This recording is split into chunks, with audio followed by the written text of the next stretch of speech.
Gloire à Dieu. Voilà, on est content de se retrouver ce matin. Il fait bon, donc on va pouvoir bénir Dieu de tout notre cœur. Je vais laisser la place à l'équipe de louange ce matin. On est content d'avoir notre frère Bernard Henri au milieu de nous, qui apportera la parole tout à l'heure. Mais on veut en profiter pour bénir Dieu au travers du chant. Amen. On prie le Seigneur, puis je vous laisse la place, la louange. Amen. Seigneur, merci pour ta grâce. Merci pour ta fidélité encore ce matin. Merci pour la santé que tu nous donnes de pouvoir être dans ta maison. Tu vois tous nos bien-aimés, Seigneur, qui sont retenus pour des raisons de santé. Tu vois ceux qui se déplacent aussi pour aller dans les camps, dans les colos. Seigneur, tu les gardes sur la route. Seigneur, merci pour ta fidélité. Merci encore ce matin pour la joie d'être ensemble. Merci aussi pour ton serviteur qui apportera ta parole. Tu le bénis, tu le oins de ton esprit. Merci pour ce que tu as mis sur son cœur. Merci pour ses chants. Seigneur, je veux penser encore, Seigneur, à ce repas que nous allons prendre, ce pain et ce vin qui nous rappellent ton œuvre à la croix. Seigneur, merci pour tous ces moments et te bénissons. Et si quelqu'un a besoin de toi dans ce moment, tu le visites, tu étends tes mains sur lui, tu renouvelles les forces, tu renouvelles la foi. Seigneur, nos yeux sont sur toi ce matin. À toi soit toute la gloire. Dans le nom précieux de Jésus. Amen. Amen.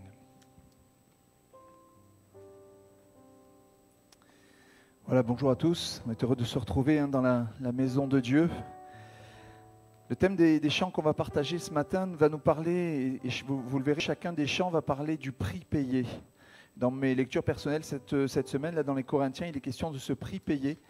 Et je me disais quand même, est-ce qu'on réalise toujours, finalement, la valeur du sacrifice de Jésus pour chacun de nous, pour chacune de nos vies?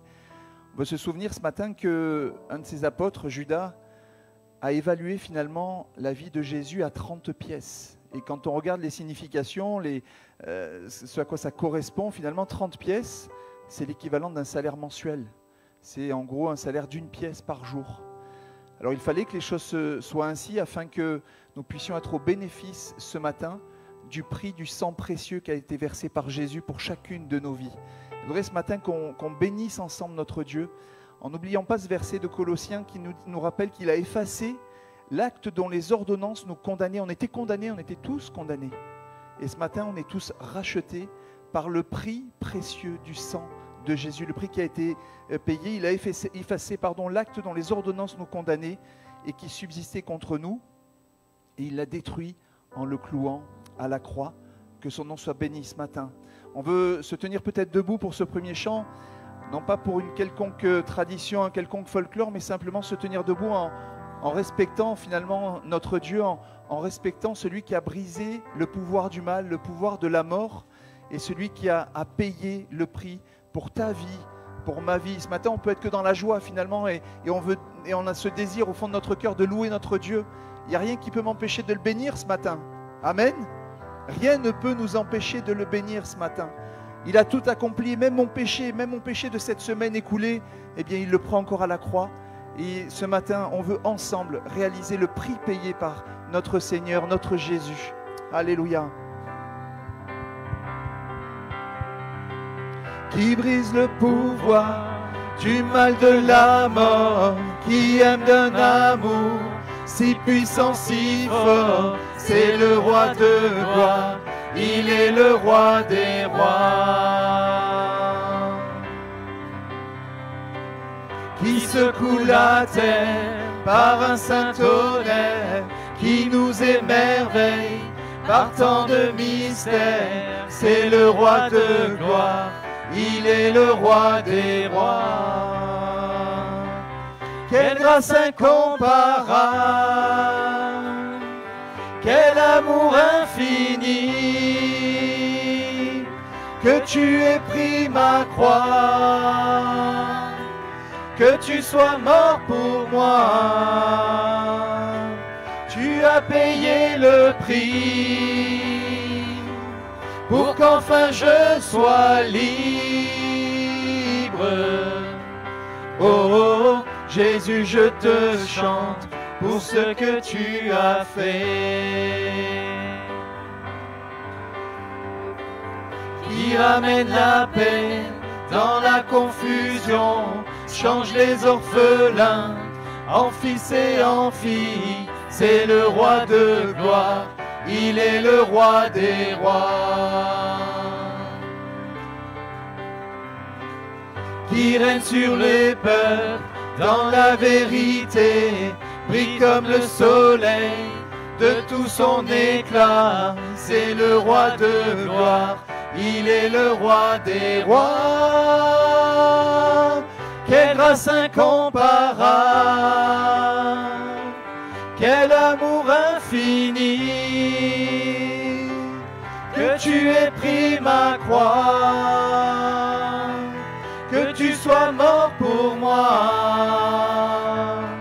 Tu as payé le prix pour qu'enfin je sois libre. Oh, Jésus, je te chante pour ce que tu as fait. Digne est l'agneau ce matin. Digne est l'agneau immolé.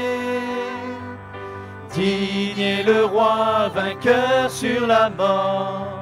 Digne est l'agneau immolé. Digne est le roi vainqueur sur la mort. Digne est l'agneau immolé. Digne est le roi vainqueur sur la mort. Digne est l'agneau immolé. Digne, digne, digne, quelle grâce incomparable, quel amour infini, que tu aies pris ma croix, que tu sois mort pour moi. Tu as payé le prix pour qu'enfin je sois libre. Oh Jésus, je te chante pour ce que tu as fait. Quelle grâce incomparable, quelle grâce incomparable, quel amour infini, que tu aies pris ma croix, que tu sois mort pour moi. Tu as payé le prix pour qu'enfin je sois libre. Oh Jésus, je te chante pour ce que tu as fait. Amen. Et on veut continuer de le chanter pour ce qu'il a fait. Je propose un chant qu'on n'a pas pris depuis pas mal de temps et que les plus anciens connaissent. Et peut-être qu'il va rester comme une petite douce mélodie pour vous tout au long de cette semaine. En tout cas, que ces paroles soient quelque chose que l'on puisse vivre jour après jour. Fais monter vers ton roi des clameurs de joie, que ta voix s'élève et chante Alléluia. Viens te prosterner devant sa majesté, entre joyeusement dans la présence de Dieu. Et le refrain nous dit, tu m'as donné la vie, et ça revient, tu as payé le prix. Tu m'as affranchi, Seigneur, je suis libre en toi. Tu es celui qui me guérit, qui guérit mon corps, mais qui guérit mon âme. Toi seul me rassasie. Tu es le berger de ma vie, alors je ne veux que t'adorer ce matin. Alors pour ceux qui ne le connaissent pas, vous allez voir, il est très facile à apprendre. C'était à l'époque, je crois, dans la playlist et la shortlist de Éric Perrineau, il y a donc une bonne quinzaine d'années de cela. Et on est heureux de reprendre ces paroles parce qu'elles ont un sens particulier, qu'on puisse retenir vraiment le sens de ce que nous chantons. Amen.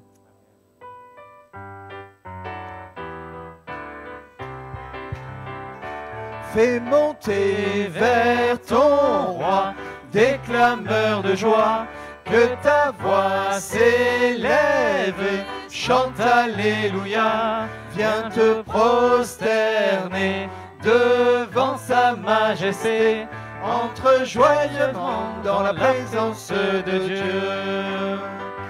Tu m'as donné la vie, tu as payé le prix, et tu m'as affranchi, toi Seigneur, celui qui me guérit.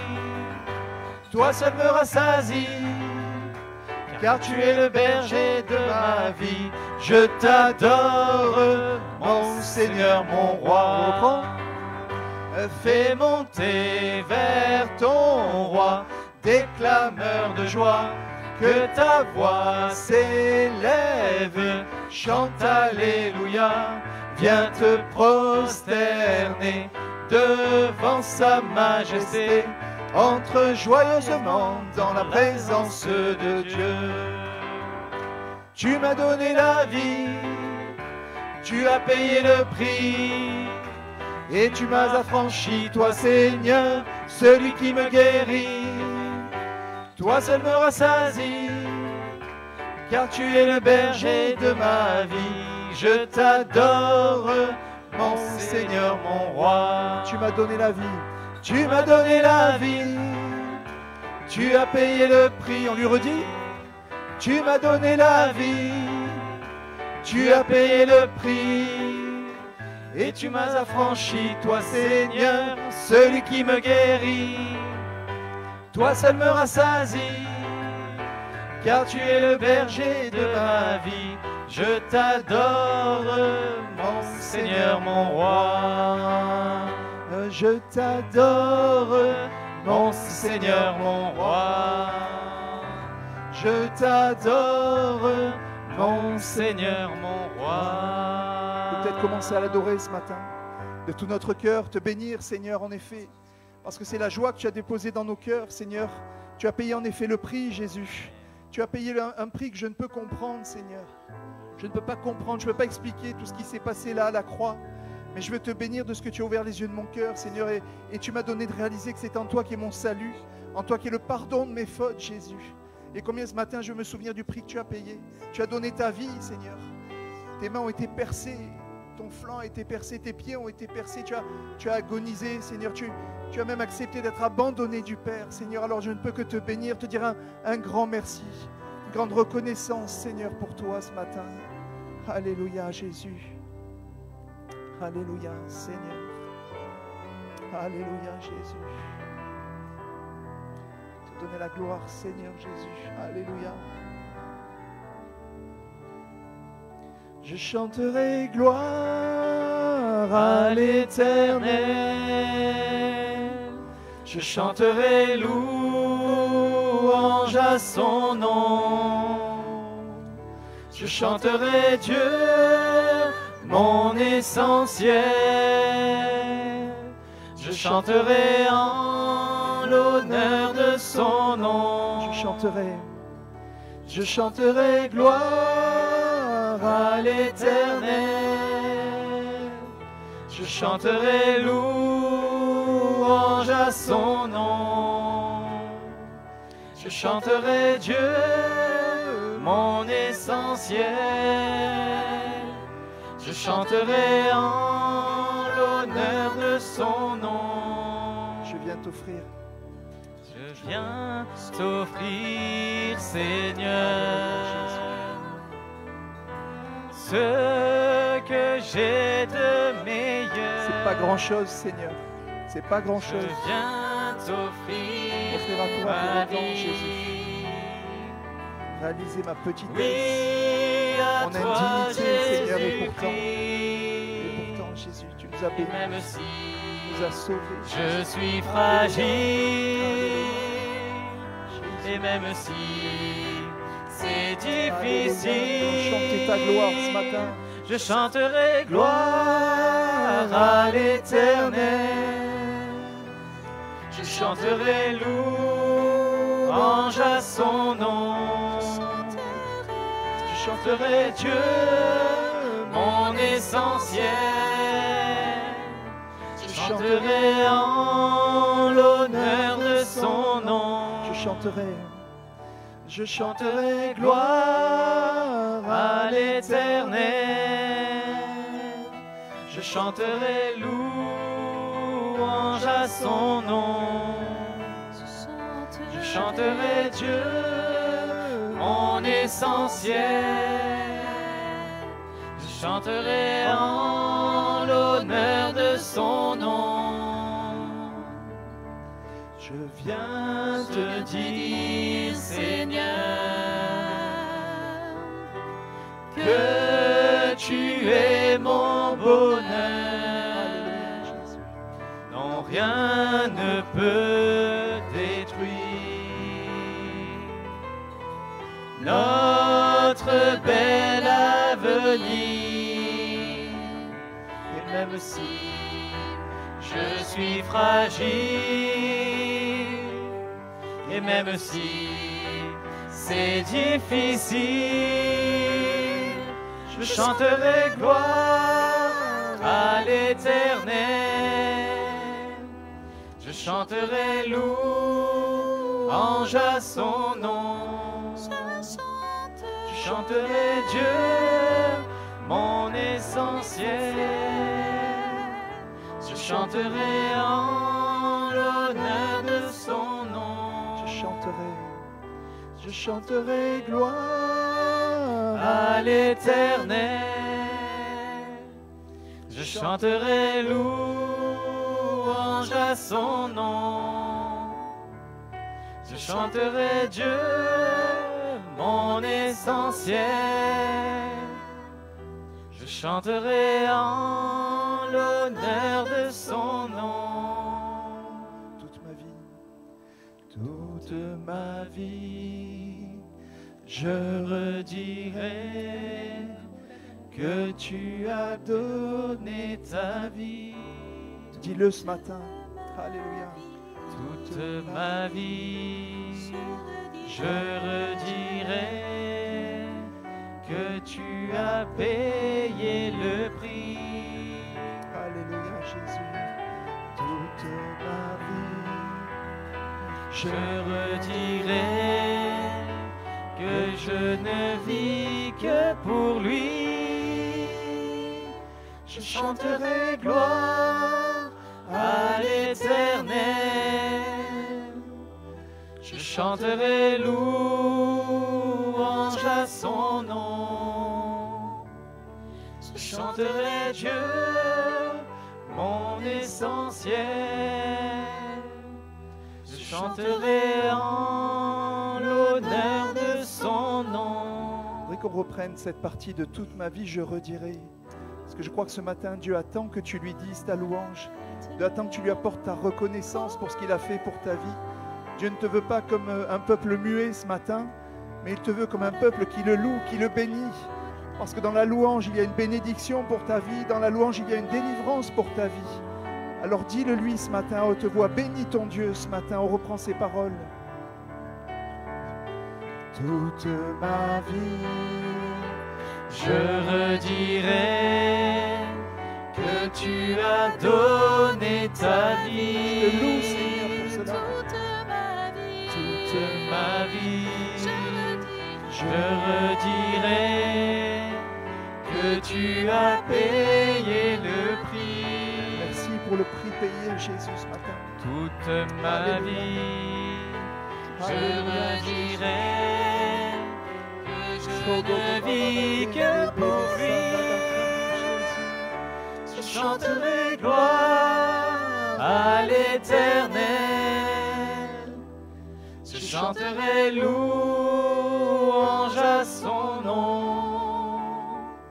Je chanterai Dieu, mon essentiel. Je chanterai en l'honneur de son nom. Je chanterai gloire à l'Éternel. Je chanterai louange à son nom. Je chanterai Dieu, mon essentiel. Je chanterai en l'honneur de son nom. On le bénit ensemble ce matin. Ouvre ta bouche pour bénir ton Dieu ce matin. Alléluia, Jésus.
Jésus. Gloire à ton nom, Seigneur Jésus.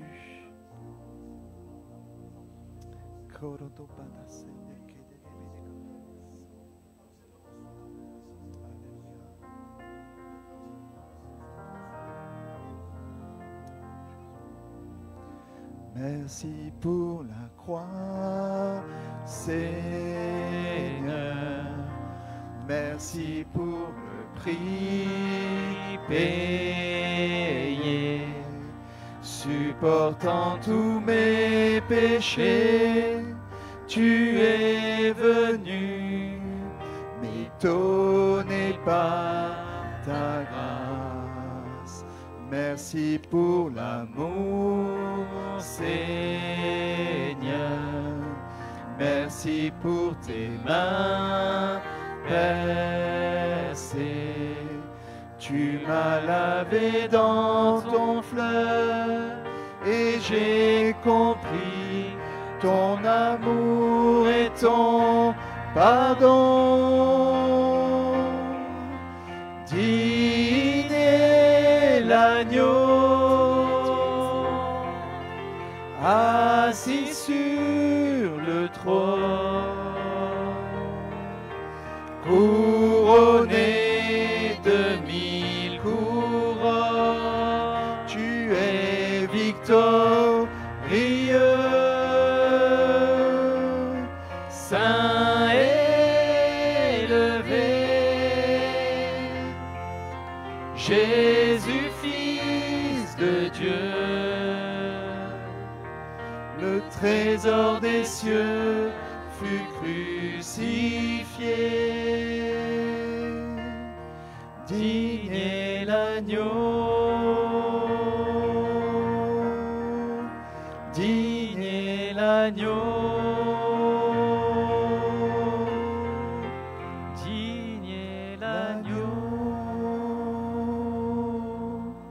Alléluia. Il est digne de notre reconnaissance, digne de notre louange, Seigneur. Alléluia, de notre adoration. Alléluia, Jésus. Alléluia, Seigneur. Jésus. Oh, privons pas de le bénir ce matin. Amen, Jésus. Amen, Jésus.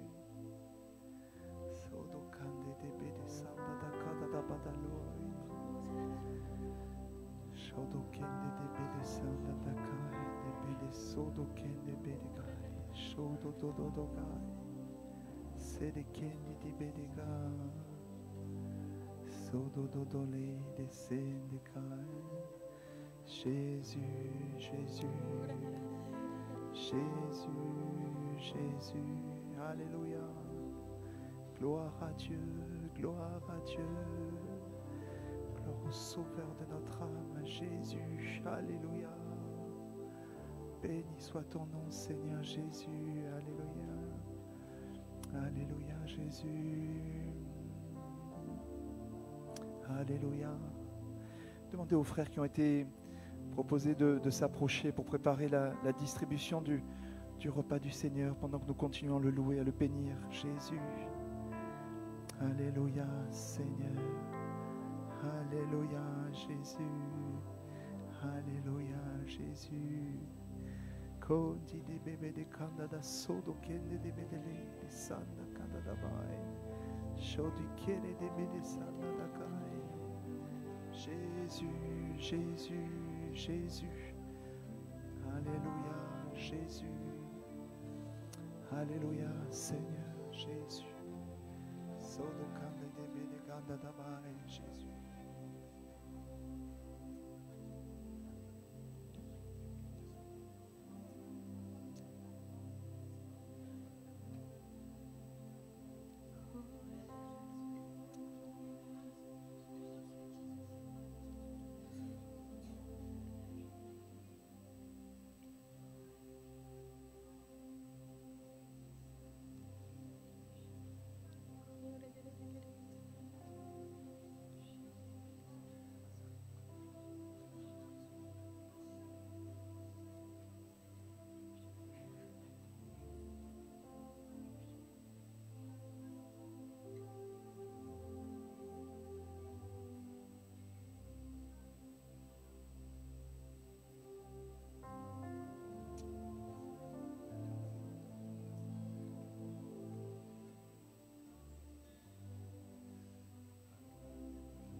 Alléluia.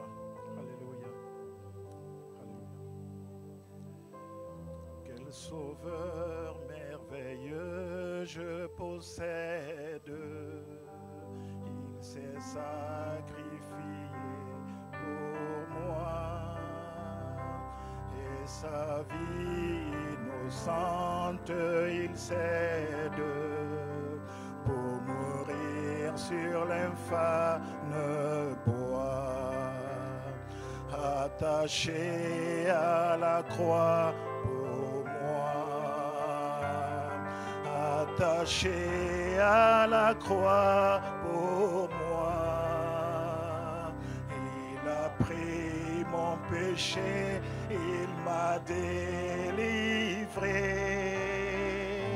attaché à la croix pour moi. Oh Seigneur, merci parce que Seigneur mon Dieu, c'est vrai Seigneur, tu as payé le prix. Seigneur, tu es digne Seigneur de recevoir honneur, louange et gloire. Merci Seigneur pour ce saint repas Seigneur mon Dieu. Tu as dit ceci est mon corps et mon sang. Celui qui boit mon sang et qui mange ma chair a la vie et la vie en abondance. Merci parce que c'est toi qui nous invites à ce saint repas Seigneur mon Dieu. Merci Seigneur mon Dieu parce que tu es un Dieu digne, tu nous aimes. Que la gloire, l'honneur et la louange te reviennent au nom de Jésus-Christ. Amen. Amen. Amen. Pour faciliter la distribution du repas, je vais demander à celles et ceux qui ont été baptisés à l'âge adulte, à l'âge de raison, qui se sont engagés par les eaux du baptême, et bien se tenir debout à leur place. On veut prendre ce chant ensemble. Dieu s'est abaissé, Jésus s'est abaissé. Il a été humilié. Alléluia. Pour que je puisse dire aujourd'hui j'ai la vie et dire Alléluia. Alléluia. Gloire à Dieu. Amen. Jésus. Alléluia. Tu t'es abaissé pour l'humanité. Tu fus humilié et abandonné. Ta mort est ma vie. Tu payas le prix sans crainte aujourd'hui. Mon âme s'écrie Alléluia,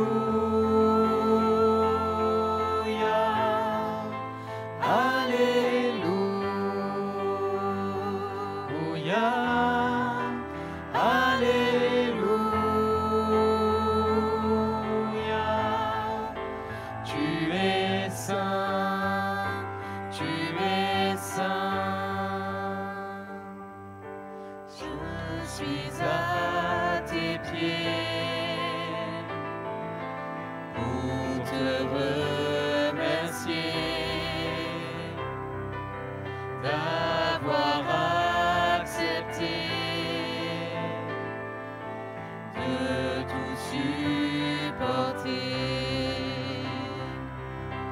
éprouvé je tiens, pardonner je viens, avec tous les saints, chanter tu reviens, Alléluia,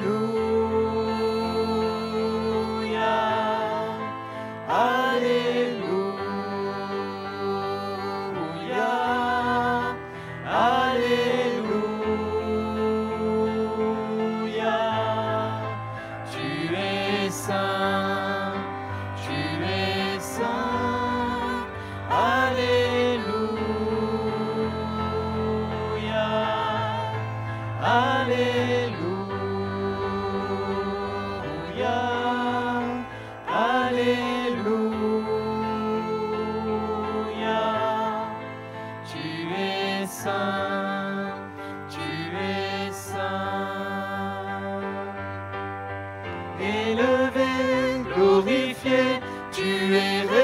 ressuscité et tu vis à jamais.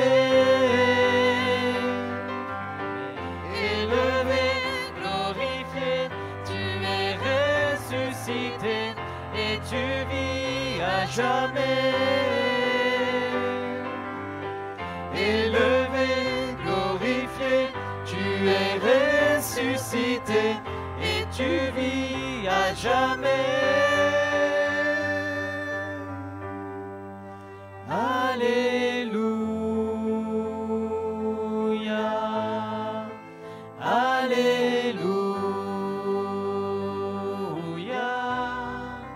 Alléluia. Tu es saint, tu es saint. Alléluia,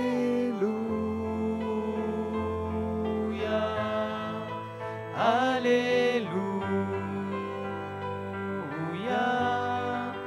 Alléluia. Tu es saint, tu es saint. Alléluia, Jésus. Te bénissons pour ta sainteté, Seigneur. Alléluia, Jésus.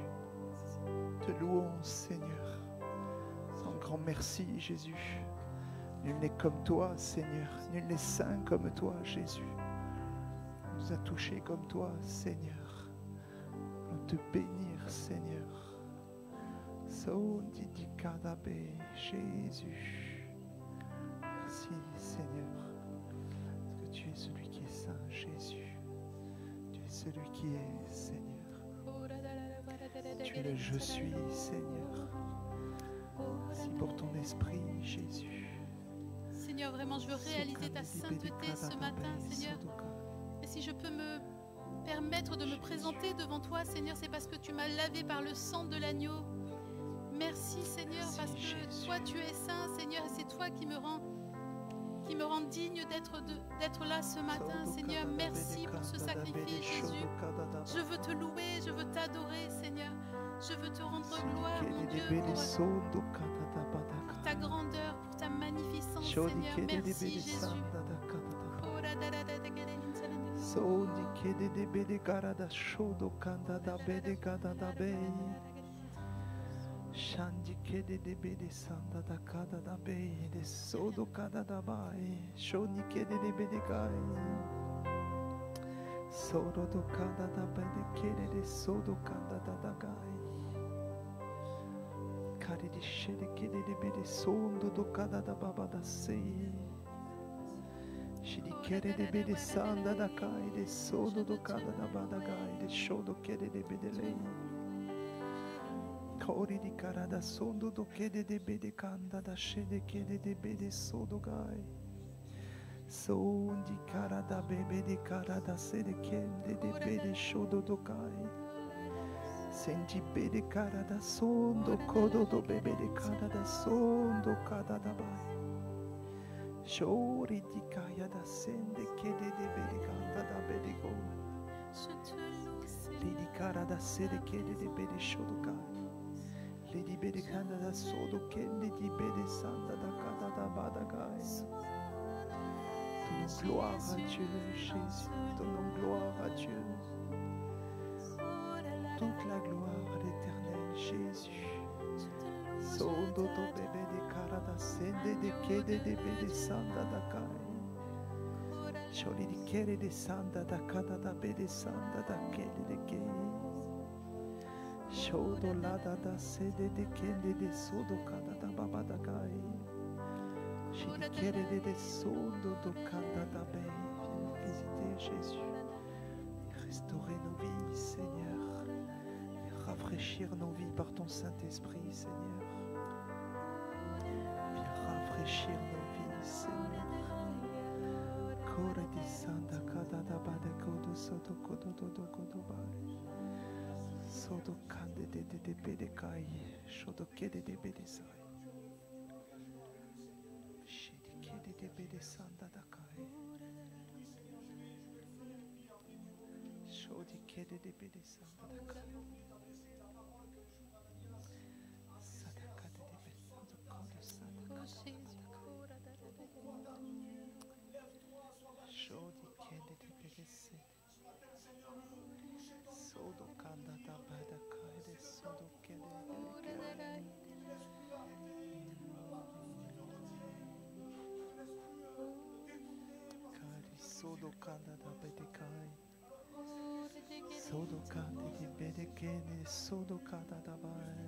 Jésus.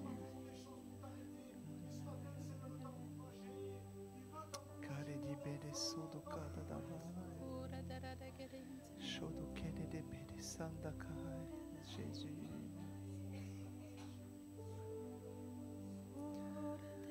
Dieu peut faire infiniment et au-delà.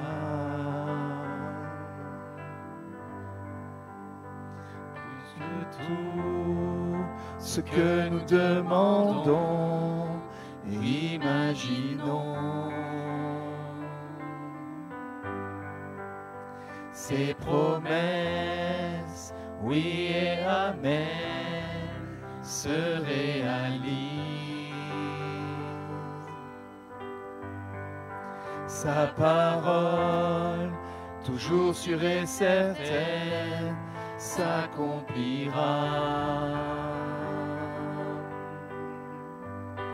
Car il est puissant. Dieu est puissant, Dieu de l'impossible. Je sais qu'il peut tout accomplir, tout accomplir, il est sans limite. En lui je peux tout accomplir, tout accomplir, Dieu de l'impossible. Je sais qu'il peut tout accomplir, tout accomplir, il est sans limite. En lui je peux tout accomplir, tout accomplir. Dieu est grand, majestueux, il règne en roi. Il ordonne et calme les tempêtes, il a tout pouvoir.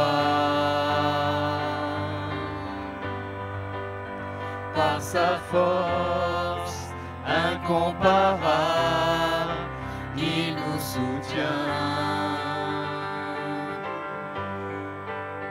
Par sa voix, tout ce qui était mort revient à la vie. Reçois-le comme une parole de Dieu pour toi ce matin. Dieu de l'impossible. Il peut tout accomplir. Alléluia. Je sais qu'il peut tout accomplir, tout accomplir, il est sans limite. En lui je peux tout accomplir, tout accomplir, Dieu de l'impossible. Je sais qu'il peut tout accomplir, oh, tout accomplir, il est sans limite. En lui je peux tout accomplir, tout accomplir. À lui soit tout l'honneur, puissance et force, louange et gloire à jamais. À toi l'honneur ce matin, Jésus. À lui soit tout l'honneur. Toi la louange de nos cœurs, Jésus. Puissance et force. Toi la force, Seigneur. Louange et Alléluia. gloire À toi l'honneur, jamais. Jésus. À lui soit Alléluia, tout Seigneur. Béni sois-tu. l'honneur. Puissance et Alléluia. force. Louange et gloire à jamais.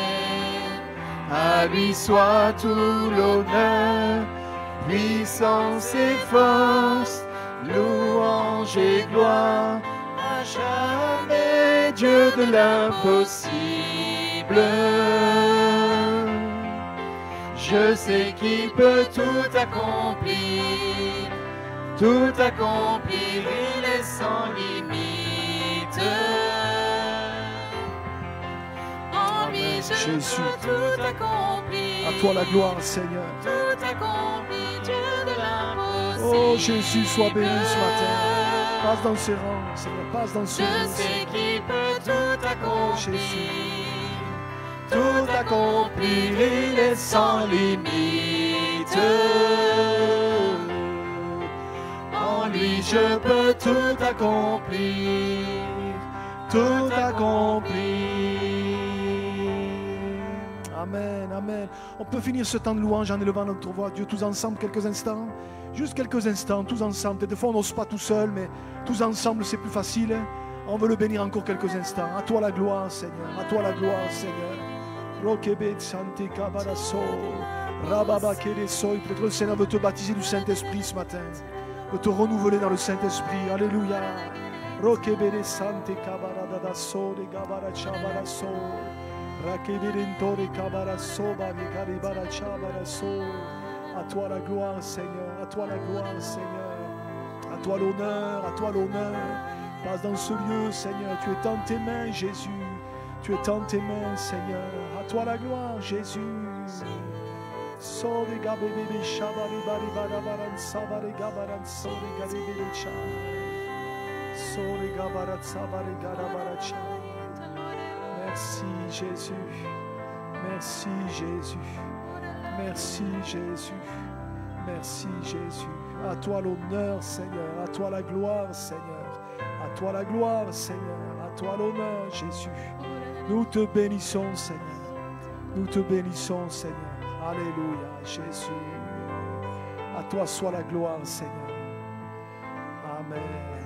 Amen, amen, amen. Seigneur, nous te bénissons, Seigneur, pour ta présence. Merci pour le Saint-Esprit qui est là, qui passe dans les rangs, Seigneur. Nous te rendons toute la gloire, Seigneur, pour le prix que tu as payé. Et Seigneur, nous nous le rappelons au travers de ce pain et ce vin. À toi soit la gloire ce matin. Merci pour ta parole, Seigneur, aussi, qui est la vérité. Tu vas bénir ton serviteur, tu vas loin de ton esprit. Tu vas le visiter, te servir de lui, Seigneur. À toi soit la gloire encore ce matin. Nous te bénissons, Seigneur, nous te bénissons. Dans le nom précieux de Jésus. Dans le nom précieux de Jésus. Amen. Amen. Amen. Amen. Amen. Amen. Gloire à Dieu. Gloire à Dieu. Gloire à Dieu. Amen. Ça va? Wow, c'est bien. Merci Seigneur. Gloire à Dieu. Gloire à Dieu. Voilà, avant de laisser la place à Bernard-Henri qui va apporter la parole, on est heureux de l'accueillir ce matin avec nous. Hein, il travaille pour l'instant sur hier avec Mathieu François. Mathieu vous a rappelé, il est venu au mois de décembre. C'est loin déjà, mais bon. Hein, voilà. Hein. Que Dieu te bénisse, hein, Bernard. Voilà. Je fais juste quelques annonces très rapides. Excusez-moi, pardon. Juste quelques annonces très rapides. Au niveau des réunions, vous connaissez le programme de l'été. Pour la première fois cet été, on ne m'a pas appelé mercredi pour me dire « je suis devant la porte, c'est pas ouvert, est-ce que c'est normal ?» Voilà, donc c'est bien, la consigne est bien passée. Donc les réunions pendant juillet-août sont le vendredi soir et le dimanche matin. Hein, donc ça n'a pas changé. Voilà. On va vous passer des photos, rapidement quelques photos, je vais éteindre. Là, voilà, de la sortie des ados et des petits bâtisseurs. Voilà, je ne sais pas si vous voyez bien. Vous voyez un petit peu. Attendez, je m'enlève du milieu déjà. Voilà. Il y en a une dans les arbres là-bas, vous voyez? Ouais. Voilà. Voilà, ça c'était la dernière réunion de jeunesse samedi dernier. Voilà. Ça c'est encore... c'est Logan, ouais. Logan, voilà. Ça aussi c'est... Voilà, c'est pour montrer les pectoraux d'Adèle. Bon, bref. Ça, c'est la sortie des petits bâtisseurs. Voilà, les tout petits. Allez. C'est bon? C'est bon? Voilà. Bon. Il y en avait d'autres, je ne sais pas. Merci. Non, c'est en bas. Et là. Là. Merci. Voilà, j'en profite pour dire que, vous le savez, normalement les parents le savent, les gibes pendant l'été s'arrêtent et les petits bâtisseurs sont encore là ce matin pour les tout petits, mais après, à partir de dimanche prochain, il n'y en aura pas, ça reprendra fin août, début septembre. Hein, voilà, donc je le dis pour les parents. Voilà. Et puis j'en profite aussi, je l'ai déjà dit, mais Dieu voulant, le dimanche 31 août, ok Mathéo, ça renouvelle la date. Le dimanche 31 août, on aura un service de baptême. Merci Seigneur. Donc pour l'instant, je dis pour l'instant, Dieu voulant, hein, pour l'instant, quatre bien-aimés vont s'engager avec le Seigneur. Mais pour l'instant, merci Seigneur, voilà. Et puis si peut-être d'autres y pensent, y réfléchissent, hein, ou ont des questions, vous venez me trouver et on en parlera. Mais déjà, Dieu voulant, on se réjouit pour les 4 bien-aimés qui vont s'engager avec le Seigneur. Donc le dimanche 31 août. Ok? Voilà, je te laisse maintenant la place, Bernard. Excuse-moi.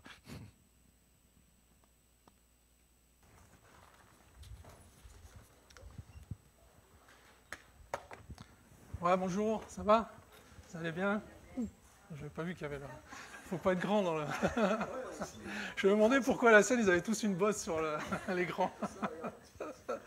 Ça va. Ouais, très heureux d'être avec vous ce matin. Vous avez les salutations de l'église de hier. L'église de hier, on a fêté il y a une semaine les 1 an dans nos nouveaux locaux. Et on est content parce que je ne sais pas si vous saviez, mais là hier, ça faisait 40 ans qu'on cherchait les nouveaux locaux. Je sais que vous, ça commence là.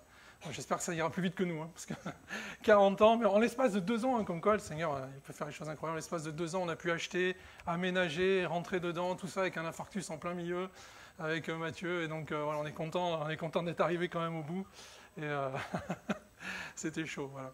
Mais en tout cas, on est là, on est encore là ce matin, et je suis heureux d'être à l'église de la Seine. Je n'étais pas venu depuis très longtemps, et je voulais partager avec vous sur un passage bien particulier de l'évangile de Marc. Je sais que, vous savez, on a parfois des difficultés à comprendre ce que le Seigneur attend réellement de nous. Ça vous est jamais arrivé, ça, hein, de se dire, est-ce que je suis vraiment dans ce que le Seigneur veut? Est-ce que je ne suis pas à côté? Est-ce que je n'ai pas besoin de m'arrêter?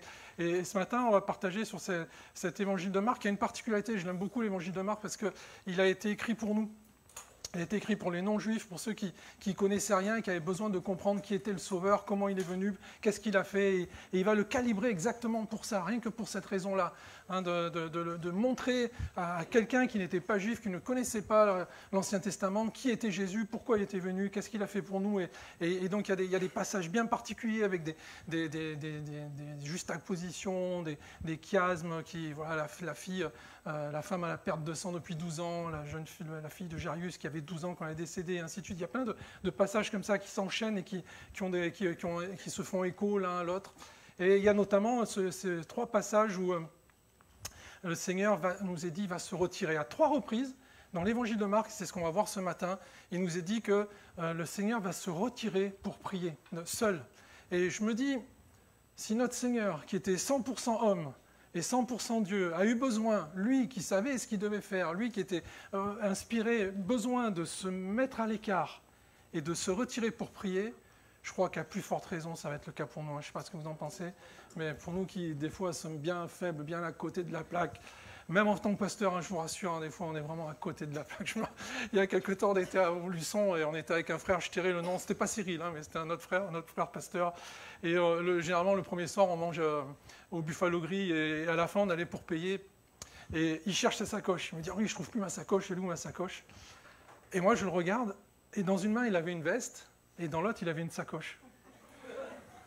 Et moi, comme vous, je me dis, il ne peut pas être stupide au point de chercher une sacoche qu'il a dans la main. Donc qu'est-ce que je fais? Je fais quelque chose d'encore plus stupide, je cherche une sacoche qui n'existe pas. Je suis là, je dis non, je ne vois pas d'autre sacoche, je fais le tour de la table. Et à un moment donné, quand même, j'ai un doute. Et je lui dis, mais t'as vu, t'as une sacoche dans la main. Et il la regarde, et je vous promets, j'ai eu l'impression que c'était la première fois de sa vie qu'il voyait cette sacoche. Il a regardé comme ça, il fait, ah ouais, et puis il est parti payer. Je me dis, Seigneur, entre un qui n'est pas capable de se rappeler qu'il a un truc dans la main et l'autre qui cherche des trucs qui n'existent pas, il faut vraiment que tu utilises des gens. On a vraiment la crème des pasteurs. Là. Je dis, si vous avez cette capacité à ne pas oublier que vous avez des choses dans la main et à chercher des choses qui n'existent pas, vous êtes prêts. Vous êtes prêts, vous pouvez attaquer déjà le pastorat, vous êtes déjà plus fort que la moitié des pasteurs de la région. Voilà, donc on a besoin, hein, on a besoin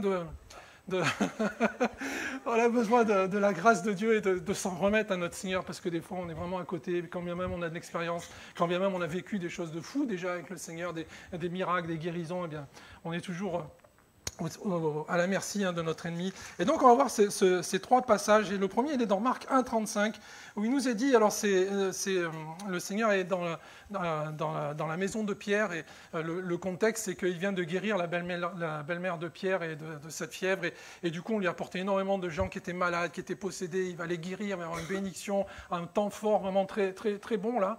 Et dans la nuit, il nous est dit, vers le matin, pendant qu'il faisait encore très sombre, Jésus se leva et sortit pour aller dans un lieu désert où il pria.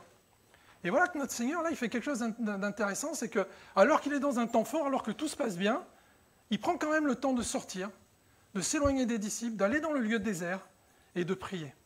Et la première chose qu'on voit, c'est ça va arriver 3 fois, 3 reprises dans l'évangile de Marc, et vous allez voir, ça arrive au début du ministère du Seigneur, au milieu du ministère, lorsqu'à un moment donné, il y a un moment charnière où il passe du moment où il va montrer les signes qu'il est le Messie, à ce moment où il va commencer à enseigner les disciples, et puis ça va arriver aussi à la fin de son ministère, juste avant d'aller sur la croix. Et c'est des moments clés, en fait, dans la vie du Seigneur. Et ici, ce moment clé, c'est qu'il doit prendre une nouvelle direction. Il a besoin d'une nouvelle direction, et ça va bousculer tout ce que, finalement, les disciples s'attendaient. Parce qu'à ce moment-là, et on va examiner ça pour voir comment nous aussi on peut mettre ça en œuvre dans notre vie, il nous est dit que Jésus part seul, il n'emmène pas ses disciples. Et je crois que des fois on a besoin de ça. On a besoin de faire un break. On a besoin de ne pas amener avec nous tous ceux des personnes, des objets, de tout ce qui nous accompagne habituellement, pour pouvoir vraiment nous retrouver devant le Seigneur et pouvoir rechercher la direction vraiment de notre Dieu, quand bien même on est dans un temps fort. C'est quelque chose qu'on a besoin de faire régulièrement avec lui, et c'est fondamental pour pouvoir aller plus loin, parce qu'on voit qu'ici, ce qui va se passer, c'est quelque chose d'assez étonnant. Alors déjà, la première chose qu'on voit, c'est que Pierre, avec ses disciples, quand ils vont se lever et qu'ils ne vont plus le voir, imaginez, c'était comme s'il y avait une mission, il y a eu des bénédictions, il y a eu des guérisons, il y a eu des démons qui sont chassés, et le missionnaire, vous le levez le matin, il n'est plus là, il est parti. Vous dites, qu'est-ce qui s'est passé ? Il est dit qu'ils vont le chercher, et c'est un mot très fort en grec qui veut dire, ils le traquèrent. Je ne sais pas si vous avez remarqué comment l'ennemi est capable des fois de nous traquer quand on essaye de se sortir et de s'isoler. Je ne sais pas toi, Cyril, mais les pasteurs, on n'arrive jamais à déconnecter. Il y a toujours un appel, un truc, quelque chose. Quand bien même on essaye de se mettre à l'écart, de se mettre à part, il y a toujours... des fois, je mets mon téléphone sur mode avion, et j'arrive à recevoir des messages par le portable, par l'ordinateur. Et des fois, c'est incroyable comment on arrive à se faire détourner. Je me souviens, une fois, j'étais en train de méditer, je vais chercher un passage dans la parole de Dieu, et au bout de 5 minutes, je ne sais pas ce qui se passe, j'étais en train de regarder un tutoriel sur comment faire atterrir un A320 sur un moteur. Je me suis dit, mais comment j'en suis arrivé là ? J'étais même pas capable de me rappeler comment j'en étais arrivé là. C'est pour vous dire comment c'est compliqué de se déconnecter. Il faut alors maintenant, je vire tout, je me mets étanche à tout ça, parce qu'on a besoin vraiment, parce que l'ennemi est très fort, comme ici les disciples, pour nous traquer et nous retrouver. Le fait est que quand il le retrouve, le Seigneur a déjà eu sa direction, il sait déjà ce qu'il doit faire, et je crois que les disciples, quand ils viennent voir Jésus, là, ils ne sont pas prêts. Ils ne sont pas prêts parce qu'il nous est dit, quand ils lui retrouvent, ils lui dirent, tous te cherchent. Quand même, ils sont en train de te chercher, il y a un besoin, il y a de nouveau des malades qui sont arrivés, il y a de nouveau des gens possédés qui sont là, ils sont en train de te chercher parce qu'il y a un besoin, que tu interviennes, que tu guérisses, que tu délivres. Et le Seigneur, il a cette réponse incroyable. Allons ailleurs. Attends, Seigneur, le besoin, il est là-bas. Les démons, les malades, les possédés, ils sont là-bas. Et tu nous dis, allons ailleurs. Oui, allons ailleurs. La direction qu'a reçue le Seigneur, elle n'était pas réellement celle auquel les disciples s'attendaient. Le but, ce n'était pas juste de chasser les démons et de guérir les malades. Il aurait pu faire ça pendant ces 3 années de ministère. Il y aurait eu toujours du monde à Capernaum. Il était à Capernaum à ce moment-là. Il aurait pu passer ces 3 ans à Capernaum. Mais le but, il n'était pas uniquement celui-là. Il était d'enseigner les disciples, il était de proclamer la délivrance, il était de montrer que le royaume de Dieu était descendu, que la parole s'était faite chair, qu'elle était au milieu des hommes et que le salut était en marche. C'était ça aussi. La volonté et la direction que le Seigneur voulait donner au Seigneur. Et c'est ce qui devait se passer. Et donc il va répondre, il faut que j'aille ailleurs, dans les bourgades voisines, afin que j'y prêche aussi, car c'est pour cela que je suis sorti. Ici, il y a certainement le double sens, la notion qu'il soit sorti tôt de matin pour aller chercher la volonté de son Père, et le fait qu'il soit sorti aussi du mode incognito du charpentier, pour passer à celui du Messie, du Sauveur. Et c'était ça le véritable besoin, le véritable objectif. Et nous, on ne doit pas se tromper. On doit être attentif à ça. Et ça nous rappelle un point important qui est que parfois, ce n'est pas parce qu'il y a un besoin que c'est le besoin de Dieu. Légitimement, Il peut y avoir un besoin. Mais est-ce que c'est vraiment là que le Seigneur nous attend? Parce que des besoins, il y en aura partout. Hein. Il dira lui-même, hein, il dira, les pauvres, vous les aurez toujours avec vous, mais moi, je ne serai pas tout le temps là. Et c'est vrai que si on s'attache en fait, juste à ça, on peut passer à côté de ce que le Seigneur a vraiment prévu pour nous. Et je me dis aujourd'hui, peut-être que le Seigneur veut parler à quelqu'un, et pour qu'il puisse identifier quel est ton Capernaum. Quel est cet endroit où tu vas, où tu retournes régulièrement parce que tu as l'impression d'être utile, de faire un service, de faire quelque chose de bien particulier, que ce soit dans l'église, au travail, dans la famille, et où le Seigneur est en train de te dire, va dans le lieu désert, et tu verras que quand tu seras dans ce lieu désert, que le Seigneur va te parler, tu ne retourneras plus là. Il aura quelque chose de nouveau pour toi. Il aura quelque chose de plus. Il y aura la direction que le Seigneur t'a donnée, que ton Dieu veut que tu prennes réellement. Et peut-être qu'il y a des endroits dans lesquels vous ne retournerez plus. Ça sera terminé. Je ne sais pas si les disciples étaient prêts, mais je pense que non. Et le truc, c'est que quand on va aller chercher la volonté de notre Dieu et qu'on est prêt à faire ce qu'il nous dit et aller là où il veut qu'on aille, quoi qu'il en coûte, il faut être prêt. Parce que les disciples, je suis sûr qu'ils n'étaient pas prêts. Ils arrivaient de chez la maison de Pierre. Je suis sûr que quand ils sont arrivés voir Jésus, ils s'attendaient à ce qu'il revienne. Ils avaient peur dû prendre leur slip de rechange, le câble iPhone et tout ça. Non, ils n'avaient rien pris de tout ça. Et le Seigneur leur dit, non, on ne retourne pas, on repart. Attends, mais toutes nos affaires, elles sont là-bas. Non, on ne retourne pas à Capernaum, on va ailleurs. Est-ce qu'on est prêt à ça? Est-ce qu'on est prêt lorsqu'on rentre dans le secret et qu'on veut vraiment accepter, vraiment recevoir la direction de notre Seigneur, à lâcher tout ce qu'on a lâché, tout ce qu'il faut lâcher lorsqu'on est rentré dans le secret et à ressortir complètement différent avec notre vision? On n'est pas toujours prêt pour ça. Moi, je reconnais, il y a quelques années, avant d'entrer dans le ministère, j'étais aumônier au centre de détention La Farlède avec François Moreno, vous avez dû connaître, hein, parce que je crois que pendant un temps, vous l'avez aidé financièrement. Et à ce moment-là, ça faisait 5 ans. Moi, je sais que le Seigneur m'avait parlé, je faisais d'un chiffre de 5 ans, et au bout de 5 ans, je rentre justement là dans ce lieu secret avec le Seigneur. Et le Seigneur me parle, je sens comme une bougie, un vent qui souffle, la bougie s'éteint, et le Seigneur me dit, tu ne retournes plus à la prison, c'est terminé. Et moi, je n'étais pas prêt à ça. Et je vous avoue que c'était bien, la prison. Il y avait des choses extraordinaires qui se passaient. On avait des cultes à 40, 50, il y avait des baptêmes du Saint-Esprit, il y avait des guérisons, il y avait des miracles, il y avait des conversions. On était 3, et je me suis dit, mais le besoin, il est là-bas. Pourquoi j'arrêterais? Puis ça fait bien en plus. Il y a l'ego aussi, ça fait bien la tomonie. Puis, et j'étais pas prêt, en fait. Et j'ai tardé. J'ai tardé à répondre. J'ai tardé à répondre, à ne pas retourner à Capernaum et aller dans le « allons ailleurs ». Et le « allons ailleurs », je l'ai compris après, c'était d'attaquer l'aumônerie des hôpitaux. Et j'ai perdu du temps. J'ai perdu de longs mois, en fait, où j'ai compris après coup que j'aurais dû y être depuis longtemps, parce qu'il n'y avait rien. L'aumônerie des hôpitaux, il n'y avait absolument rien, il n'y avait même pas d'aumônerie protestante, et c'était un besoin, et aujourd'hui, j'y suis encore, en plus du pastorat, mais c'est là que je vois que, en fait, c'est pas forcément toujours là où on est le plus à l'aise non plus que le Seigneur nous envoie. J'étais très bon à l'aumônerie de prison. Je suis nul à l'aumônerie des hôpitaux, je vous dis franchement. Je ne suis pas aussi efficace que je l'étais à la prison, je n'ai pas le même contact, vous voyez, avec les personnes, mais le Seigneur est béni quand même, parce qu'il y a un besoin, et que c'est le besoin de Dieu, et que c'est lui qui nous qualifie, et c'est lui qui fait ce qu'il faut.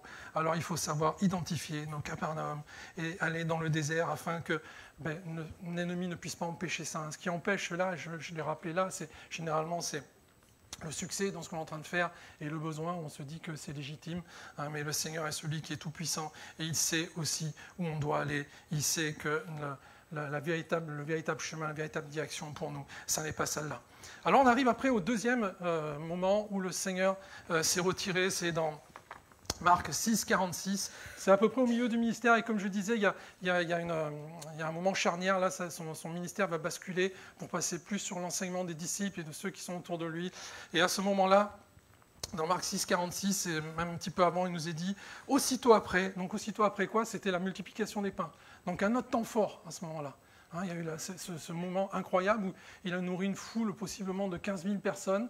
Et juste après, il nous est dit, il obligea, c'est un mot assez fort là aussi, hein, presque, il leur a pas laissé le choix. Il obligea ses disciples à monter dans la barque et à passer avant lui de l'autre côté vers Bethsaïda, pendant que lui-même renverrait la foule. Et quand il eut renvoyé, il s'en alla sur la montagne pour prier.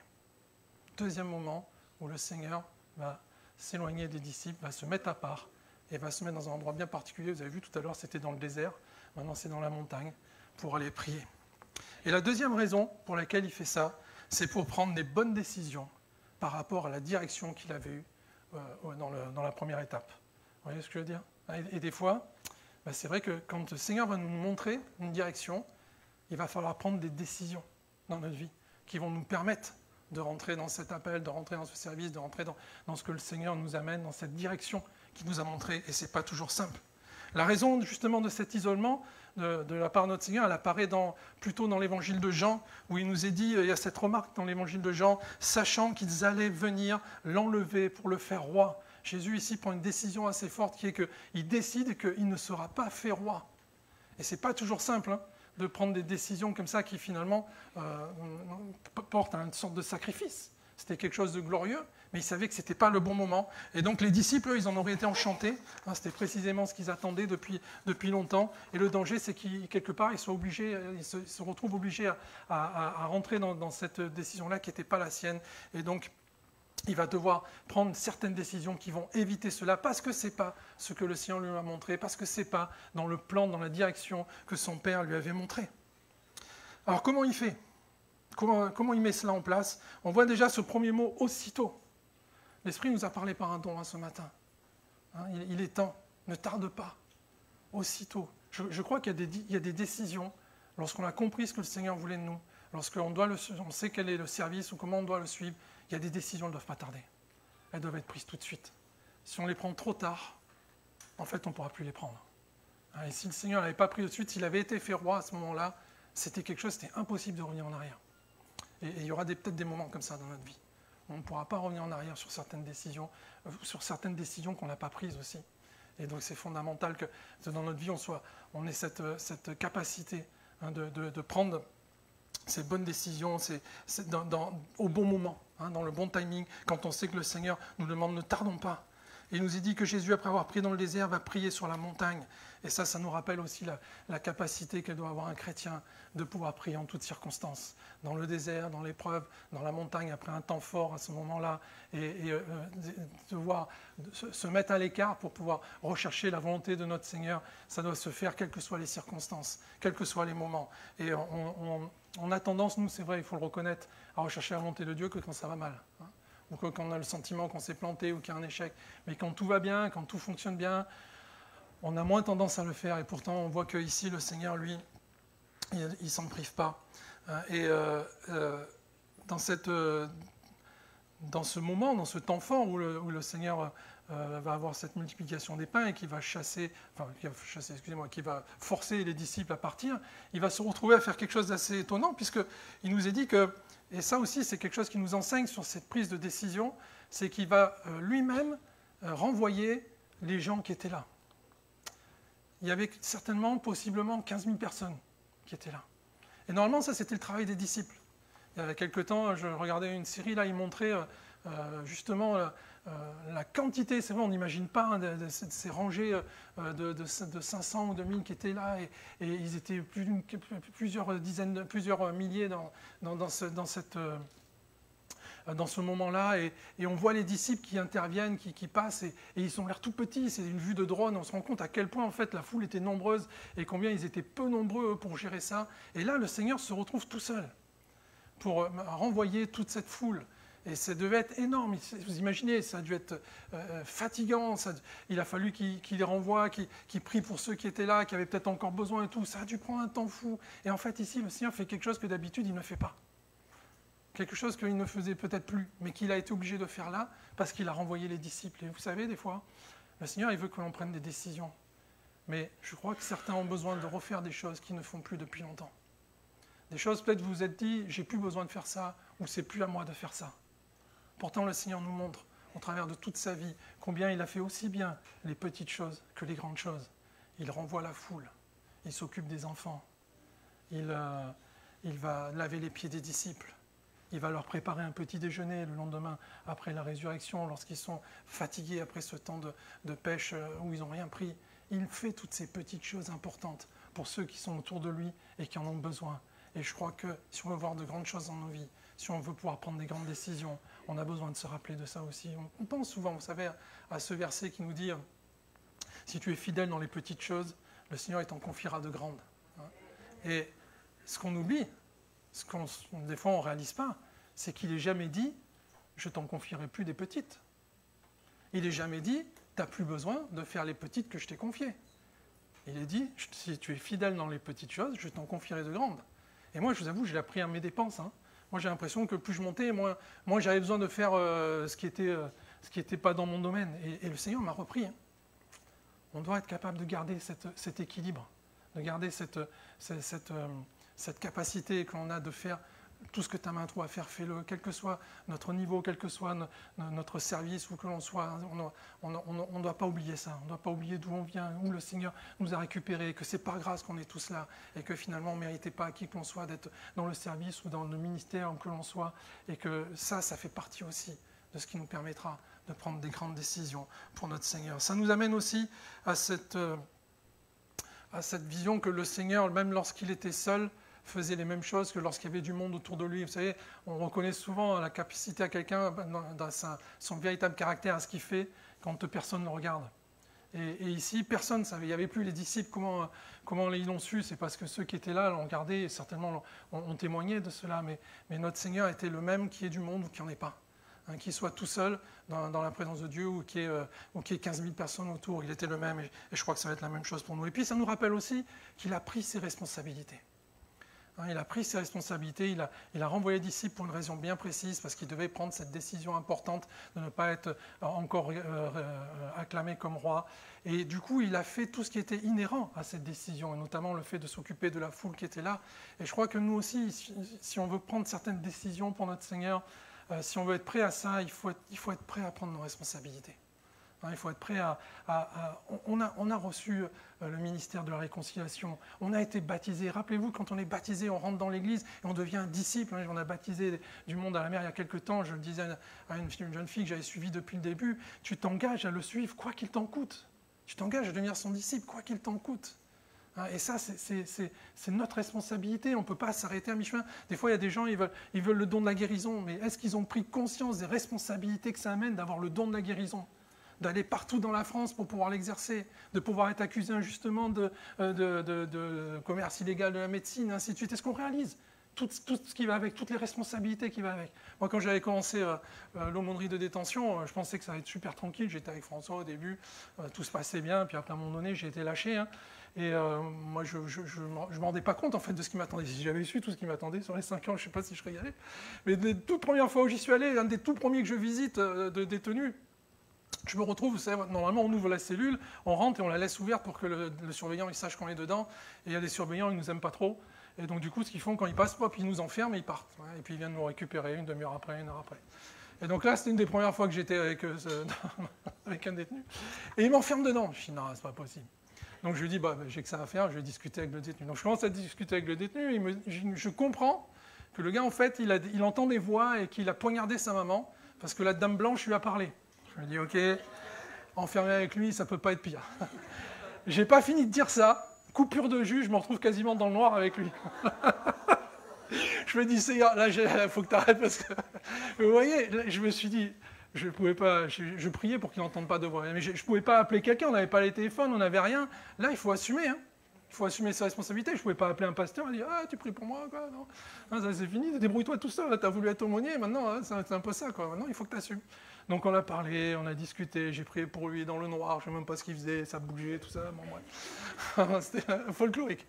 Mais au final, il est venu au culte, hein, et puis il a été bien, je ne sais pas après hein, s'il a été sauvé, je n'ai pas pu le suivre, mais en tout cas, le temps où on a été, il est venu au culte, il a loué le Seigneur, il a prié, il a lu la parole de Dieu, on voyait un changement, ensuite il a été transféré parce qu'il est parti dans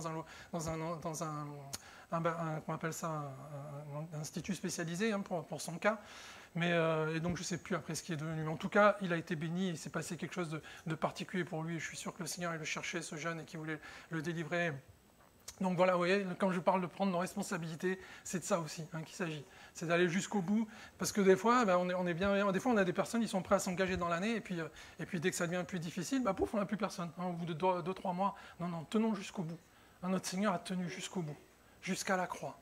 Malgré les difficultés, malgré la douleur, malgré la souffrance, malgré les lambeaux de chair arrachés, malgré tout ce qui aurait pu l'amener à abandonner sur le chemin, il a tenu jusqu'au bout. Et non seulement il a tenu jusqu'au bout, mais lorsqu'il était sur cette croix, il a encore sauvé quelqu'un. Il a sauvé le brigand. Et je crois que ça, c'est vraiment, ça doit être notre attitude. Hein, ne lâchons pas. Si peut-être ça devient difficile, c'est peut-être justement parce que l'ennemi sait que tu es sur le point d'avoir une victoire, d'avoir quelqu'un qui rencontre le Seigneur, qui passe de la mort à la vie, qui est béni, qui est délivré, qui est guéri. Amen.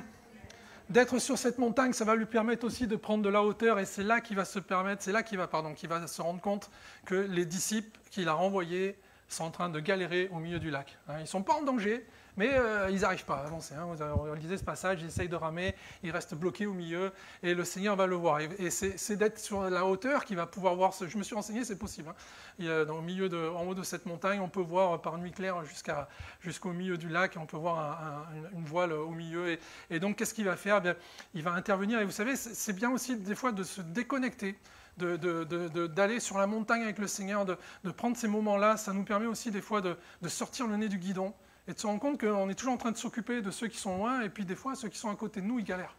Et on ne s'en rend pas forcément compte. La famille, le travail, le voisinage, ainsi de suite. Et ça permet de ça. Le Seigneur va prendre conscience là que ses disciples sont en train de ramer, et il va même prendre un peu de temps pour y aller. Il ne va pas y aller tout de suite, il va finir. Je ne sais pas si vous avez vu ce passage. Il va finir par y aller à pied. Alors, c'était certainement le moyen le plus rapide. Mais les mauvaises langues diront que s'il y allait à pied, c'est parce qu'il ne savait pas nager. Il y a toujours des gens qui sont en train d'essayer de remettre en question et de pourquoi les choses sont faites par notre Seigneur. Mais toujours est-il que dans ce moment-là, il va se déplacer vers eux, et il va les sortir de cet endroit où il est. Mais il va prendre le temps quand même d'aller jusqu'au bout de ce qu'il faisait. Pourquoi je dis ça? Parce que des fois, on a un peu le syndrome du sauveur. Je ne sais pas si vous avez remarqué, il y a des gens, on a le sentiment que si on n'est pas là, ils vont se perdre, il faut s'en occuper, et ainsi de suite. Et ça devient presque une excuse pour ne pas nous lancer dans certaines choses, pour pas faire ce que le Seigneur nous a demandé, parce qu'on veut s'occuper de ces gens-là. Mais lorsque le Seigneur va laisser, le berger va laisser les 99 brebis pour aller chercher celle qui se perd, il laisse bien les 99 toutes seules. Et elles s'autogèrent. Et elles sont encore là quand il revient. Il n'y a qu'avec les ados que ça marche pas. J'ai refait les ados il n'y a pas longtemps. J'en ai laissé 10 pour aller en chercher 3 que je ne trouvais pas pour les manger. Je suis revenu, il n'y avait plus personne. Alors je me dis, Seigneur, heureusement que ce n'était pas avec des ados qu'il a fait l'exemple. Mais avec les brebis, ça fonctionne. Et donc, on doit perdre ce sentiment du syndrome du sauveur et de se dire, mais moi, si je ne m'en occupe pas. Non, laissez le Seigneur s'occuper d'eux. Vous savez, des fois, on a besoin, je disais tout à l'heure, vous vous rappelez, le Seigneur va s'éloigner de certaines personnes, de ceux qui étaient là. Et nous, des fois, on a besoin aussi de s'éloigner de certaines personnes. On a besoin de couper certaines relations, même parfois. C'est ce qui va se passer là. Et même des fois, on a besoin de balancer par-dessus bord nos Jonas. Vous vous rappelez de Jonas? Et les navigateurs qui étaient là, le seul salut qu'ils avaient, c'était de jeter par-dessus bord Jonas. Et on voit qu'ils tergiversent quand même.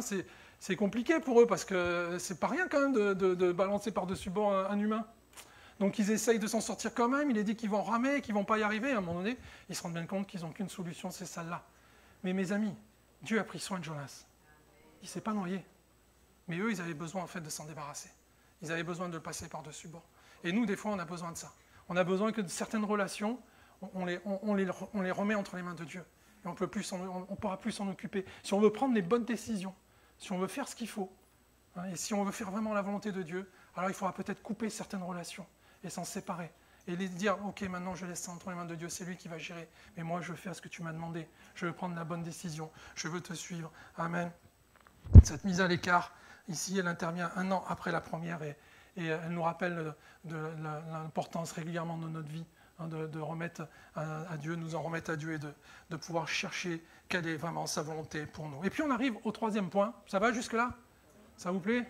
Ouais, tant mieux, parce que j'ai rien d'autre. J'aurais été embêté si jamais ça ne vous plaisait pas. J'aurais été obligé de demander à Cyril de prêcher, c'est dommage. Voilà, on arrive au 3e point, Marc 14, 32. Il nous est dit, c'est le moment, alors vous avez vu, tout à l'heure on était dans le désert, après on a été dans la montagne, maintenant on va être dans le jardin de Gethsémanée, un moment aussi où le Seigneur va s'isoler. Et il nous est dit dans ce passage à partir du verset 32, oui c'est ça, ils allèrent ensuite dans un lieu appelé Gethsémanée. Et Jésus dit à ses disciples, asseyez-vous ici pendant que je prierai. Donc il laisse une partie de ses disciples à l'entrée du jardin. Et puis quand même il en prend 3 avec lui. Il prie Pierre, Jacques et Jean, et il va un peu plus loin dans le jardin. Et il commence à éprouver de la frayeur et des angoisses. Et il leur dit, mon âme est triste jusqu'à la mort, restez ici et veillez. Et là, il les laisse dans un 2e point, et il va encore un peu plus loin. Et il nous est dit qu'il avança de quelques pas en avant, il se jeta contre terre, et il pria.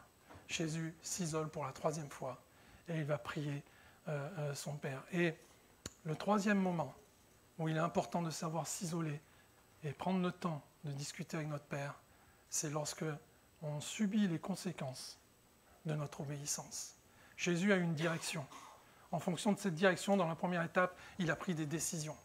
Et ces décisions l'ont amené dans une situation douloureuse qui l'amène à souffrir. C'est les conséquences même des décisions qu'il a prises. Et dans ce moment-là aussi, il va s'isoler. Alors, vous avez vu, c'est plus progressif. Il ne s'isole pas complètement comme les autres fois. Il garde 3 personnes de confiance pas loin. Alors, c'est vrai, hein, dans mon exemple, ça tombe mal, ils n'ont pas été ils n'ont pas beaucoup aidé, hein, on est d'accord. Mais quand même, ils étaient là. Et vous avez vu, on est un peu dans l'inverse, ça c'est typique de Marc. Au début, la toute première fois, tout le monde dormait, Jésus se réveille et il s'éloigne.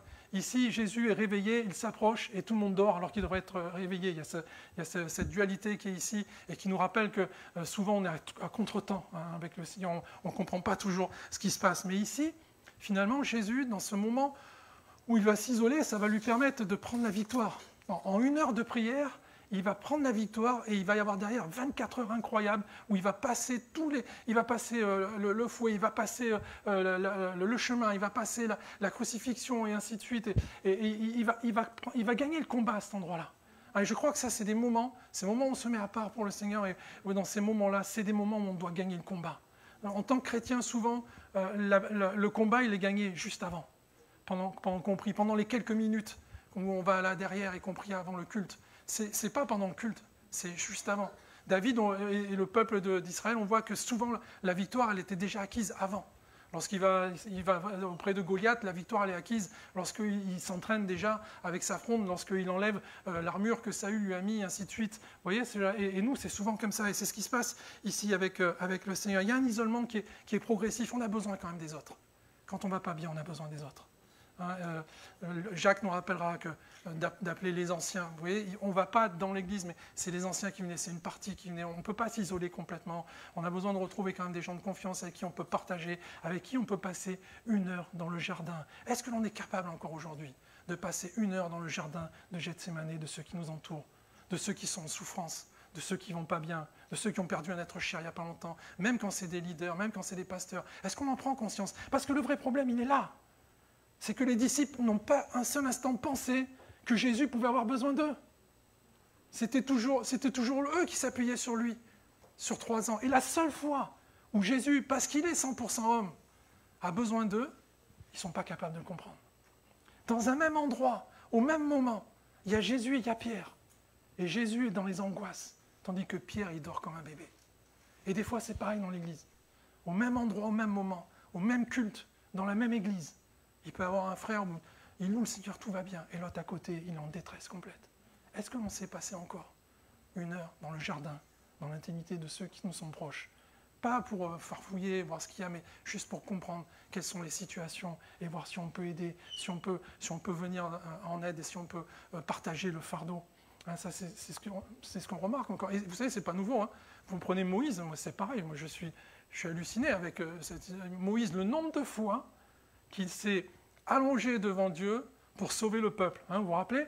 Le nombre de fois que Dieu avait résolu de faire disparaître le peuple d'Israël parce qu'il était rebelle. Et à chaque fois, Moïse, il leur sauve la mise, il fait ce qu'il faut, il leur dit quand bien même tu m'effaceras du livre de vie, il était prêt à se sacrifier pour eux. Et à chaque fois, le Seigneur, l'Éternel Dieu, revient sur sa décision. Et la seule fois où Moïse il fait un écart, et où il a pour punition qu'il ne rentrera pas dans la terre promise.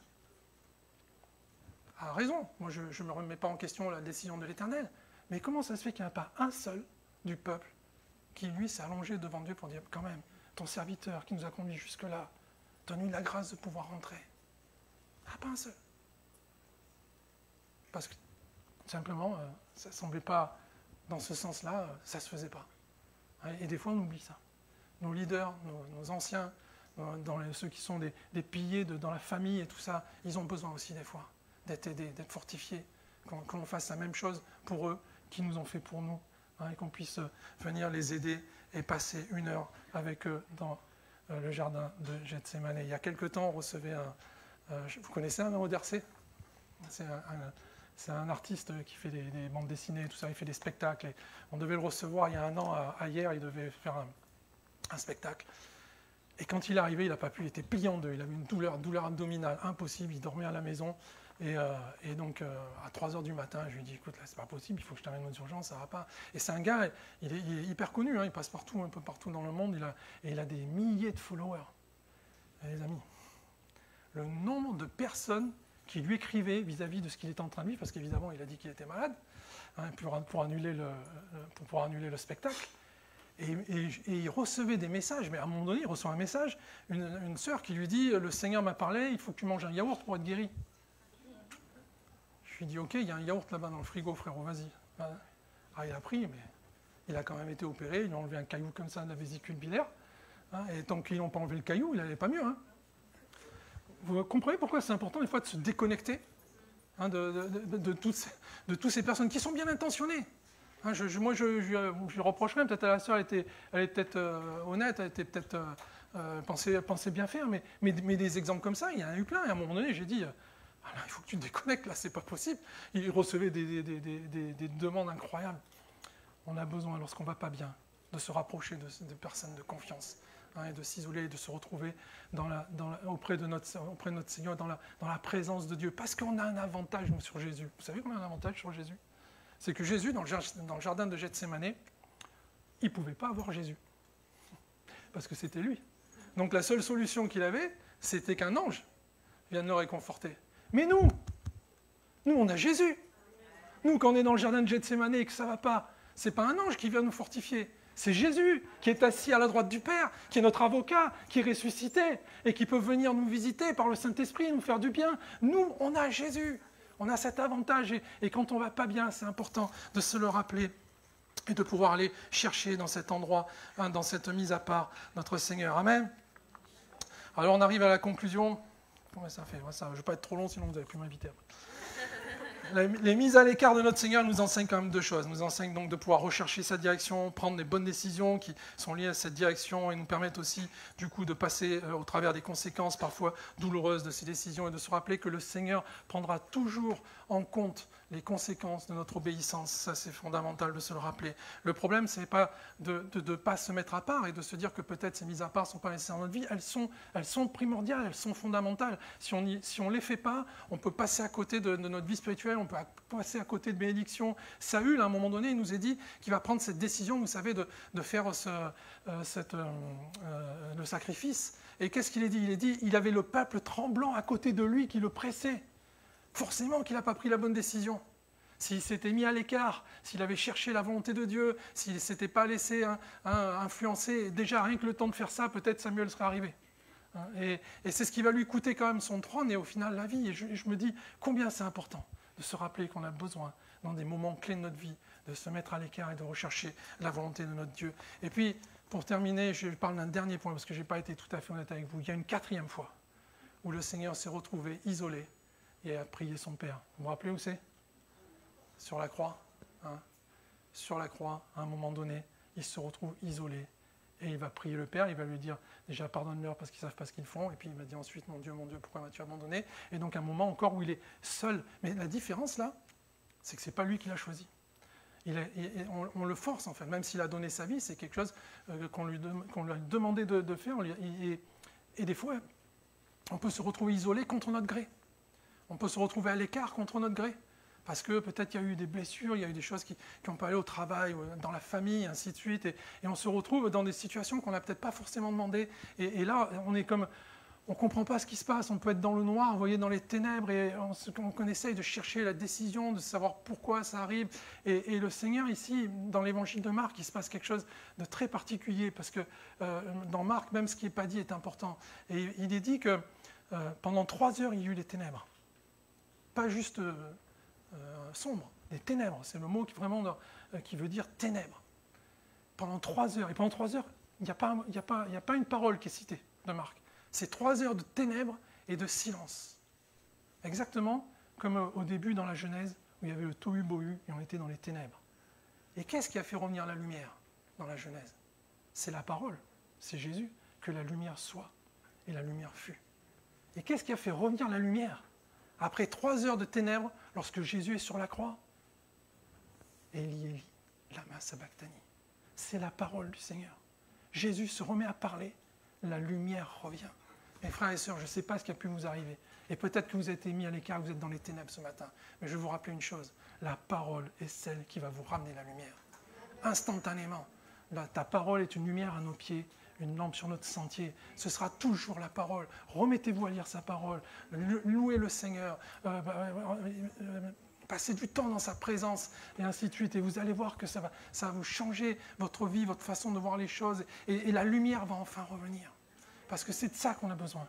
Au final, c'est que notre Seigneur luise sur notre vie pour qu'on puisse prendre des bonnes décisions, pour qu'on puisse savoir exactement où on en est, pour qu'il éclaire ce qui ne va pas et qu'il nous permette d'être transformés, de changer pour être de nouveau à son service. Amen. On va passer un temps pour prier. Je vais prier pour vous. Seigneur notre Dieu, nous te rendons gloire et grâce. Tu es un Dieu d'amour. Et tu es un Dieu qui veut nous parler encore aujourd'hui. Et Seigneur, je te prie pour chacun de mes frères et sœurs qui sont ici, quelle que soit la situation, quel que soit le cas, s'ils sont, Seigneur, dans ce besoin de choisir une direction, de trouver la direction qui vient de toi, je te prie pour que tu leur parles, Seigneur, tu leur permets, Seigneur, de pouvoir connaître, Seigneur, ce que tu as prévu pour eux. Comme disait le psalmiste, montre-moi le chemin afin que je le suive. Tu leur montres le chemin afin, Seigneur, qu'ils ne repassent pas par ces Capernaum, ces endroits qui leur feront perdre du temps, Seigneur, et qui leur permettent, Seigneur, aujourd'hui de progresser. S'ils sont, Seigneur, sur cette étape de devoir prendre des décisions cruciales, Seigneur, tu leur permets vraiment de faire le vide autour d'eux, d'être capable, Seigneur, de prendre la bonne décision, de savoir ce que tu as prévu, Seigneur, et que tu, Seigneur, il n'y ait pas de, quel que soit le sacrifice, Seigneur, qu'ils ne regardent pas en arrière et qu'ils puissent, Seigneur, décider maintenant, aussitôt, dès aujourd'hui, ce qu'ils doivent faire dans leur vie pour pouvoir mettre en œuvre cette direction que tu as mis. S'ils sont aujourd'hui touchés, s'ils sont aujourd'hui dans les conséquences de ces décisions qu'ils ont prises, tu les fortifies, tu vas les visiter, tu permets à des frères et sœurs de prendre conscience de ce qui ne va pas et de prier avec eux. Tu leur permets, Seigneur, de remonter, de ressortir de ces ténèbres, d'entendre encore ta parole, Seigneur, au milieu des ténèbres, parler, faire luire la lumière dans leur vie, dans leur ministère, dans leur service, dans leur famille, dans leur travail, Seigneur, afin que nous puissions être tous prêts, Seigneur, pour te servir, pour pouvoir de nouveau, Seigneur, amener tous ceux qui sont encore perdus, tous ceux qui ne savent même pas encore qu'il y a cette première étape où on peut s'adresser à toi pour avoir la direction où être sauvé, de pouvoir un jour te rencontrer dans le nom de notre Seigneur Jésus. Amen. Amen. Amen. Amen. Amen. Voilà, on veut remercier notre frère. Je ne rajoute rien, il n'y a rien à rajouter de toute façon. C'était très bien. Merci Seigneur. On veut surtout garder ça sur notre cœur. Et peut-être, ce qui est bien, c'est qu'on peut le réécouter même après, en replay. Hein, voilà. Donc on te remercie, Bernard, pour ce que tu as apporté ce matin, ce que Dieu a mis sur ton cœur. Hein. Merci Seigneur. Je rappelle juste, ça m'a été demandé, la petite réunion de prière avant le culte le dimanche matin, elle n'est pas supprimée l'été, hein, elle continue. Hein, voilà. Hein, donc, au cas où, voilà. On se sépare par la prière, on demande au Seigneur de nous garder et surtout de nous aider à garder ce qu'on a entendu ce matin. Voilà. Quand c'est bon, il faut vraiment le garder et vraiment le laisser faire son œuvre dans notre cœur. Seigneur, merci pour ta parole parce que c'est la vérité. Seigneur, merci pour Seigneur, ce que nous avons entendu ce matin. Seigneur, tu bénis notre frère dans son ministère, tu le conduis, tu le diriges avec son épouse. Seigneur, tu prends soin d'eux. Seigneur, merci pour cette parole parce qu'elle est une nourriture pour nous, Seigneur. Alors à toi la gloire. Nous voulons garder ces choses dans notre cœur. Et je te dis merci, Seigneur, pour ce que nous avons entendu ce matin. Seigneur, je te prie de nous garder encore dans cette journée, Seigneur, que nos yeux restent fixés sur toi plus que jamais. À toi soit la gloire dans le nom précieux de Jésus. Amen. Amen. Que Dieu vous bénisse.